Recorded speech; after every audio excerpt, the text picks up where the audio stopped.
So people often ask me what were my major health problems 11 years ago. So in 2004, I turned 46, and within about a 6-month period, my body basically was unraveling on me. And this came as a very big surprise to me because multiple alarms were going off. I had large lesions in the front of my shins. They would just open up as if I banged my knee, but they would be open sores that would last for a period of time. I had a fistula cyst that was growing right at the bottom of my abdomen. It got the size of a golf ball. When I really noticed something was there, I went to the doctor to get that scanned. They determined what it was. I had heart disease, liver disease, and kidney function problems. And I had pancreas problems as well with hypoglycemia. There's a whole bunch of stuff that was happening all at once. So I was wondering, how on earth did this happen to me all of a sudden now? Because really up to that point, I was overall very healthy, what I thought was very healthy. Now, of course, I really wasn't. And I wasn't paying attention to my health. I thought I was invincible like a lot of my colleagues around me.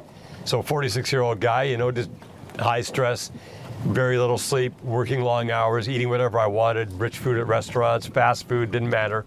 I didn't care about anything that I really ate. I ate whatever was put in front of me. So when all these things happened, and I went to the doctors and they diagnosed me and told me the treatments I had to get and the surgeries I needed, I phoned my oldest brother, who's a medical doctor, and I told him what was going on. And I said, is there anything that you know? I mean, this is crazy, the amount of stuff that's happening to me. I don't want to get surgery down there where this fistula cyst is pressing against my prostate. There's so much plumbing down there. And he said, no, you have no choice. You've got to go through and get those surgeries, because if you don't, those things could become cancerous. There could be a number of different things that could erupt in your system, and you just can't afford to play around with this because you really don't know what you're doing. There's no alternatives. And he told me that, and he said the reason there's no alternatives because he's seen thousands of people come through his practice over the years. He was a medical doctor for 37 years.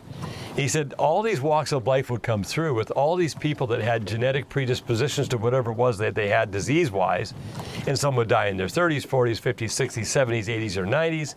He said it really didn't depend on what they ate. It was their genetic predisposition.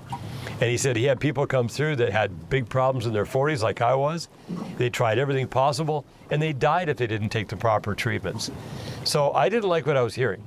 Because what I was hearing was that I was not going to be able to really do anything. I was just sort of, it was the cards that I was dealt in life, and they were going to play out the way they were going to play out, and I really couldn't do much about it, and I just needed to follow the doctor's advice. But at that time, I remembered two of my uncles, who both died in 1978, 2 days apart. One was 51 and one was 54. They both died of cancer. One had thyroid cancer that blew him out. Within 2 months, he was dead. By the time they discovered the problem, they opened him up and they said, man, you've had cancer for a period of time. But of course, the pain symptoms and all that stuff showed up. My other uncle took a year to die. But they were young, 51 and 54. And here I was at 46 with all this stuff unwinding on me. Now, I had a doctor later on, about 2 years later from that, suggest from his readings and the things that he was checking, the markers in my system, because I wouldn't allow a biopsy, that I had 3 different types of liver cancer, because my liver was acting up badly. The numbers were terrible. And in fact, it was so scary, I was told I had to go to the hospital immediately. And I just thought, you know, it's probably just stress on my liver because I was doing a lot of cleansing at the time. And it turned out that's what it was. I never had liver cancer, and I don't believe I ever had cancer at all. Even though all of us in our system will have cancer cells that our body has to deal with on an ongoing basis, I did not have cancer. So I just was very, very unhealthy. And I had to do all these things to remedy that, which I'll get into in a different video. But those are the things that I was facing. And as it turned out later, I was facing life-threatening problems. Because your heart, when you have heart disease, you have clogged arteries, you have things that, I mean, if I stood up too quick, I'd see stars all over the place. I'd almost pass out. I had heart palpitations. My heart would be thumping almost out of my chest, and it would stop, and then it would start again with a huge thump. It did that consistently, and it was depending on what I was eating or consuming. So those were the issues that I faced, and every single one of them, over a 5-year period, by seeking alternative things, doing cleansing and nourishing simultaneously, I was able to completely avoid any surgeries or any pharmaceutical drugs at all, and went back and got everything tested, and I was completely and perfectly healthy within a 5-year period.